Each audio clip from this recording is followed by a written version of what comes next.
আল্লাহ কিন্তু বলেছেন লা তামুতুন্না ইল্লা ওয়া আনতুম মুসলিমুন, মুসলমান না হয়ে মরো না।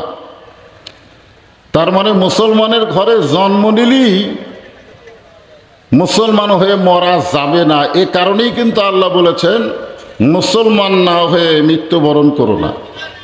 আমরা মুসলমানের ঘরে জন্ম নিয়েছি, একদিক দিয়ে আমরা আগে আছি। এখন আমাদের ভবিষ্যৎ কি? আপনাদের ভবিষ্যৎ কি? হাসিনার ভবিষ্যৎ ছিল 141 সাল। হাসিনার গ্রুপের ভবিষ্যৎ কি ছিল? 41 সাল। আপনাদের ভবিষ্যৎ কি?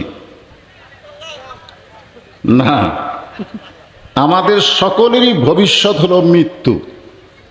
জোরে বলেন কি? এই মৃত্যুটা কিসের উপরে মরা লাগবে? মুসলমান হিসাবে মৃত্যুবরণ করা লাগবে। এ কথা কার? আল্লাহ। তো আলহামদুলিল্লাহ এখন আমরা মৃত্যুবরণ করি নাই, কিন্তু মুসলমানের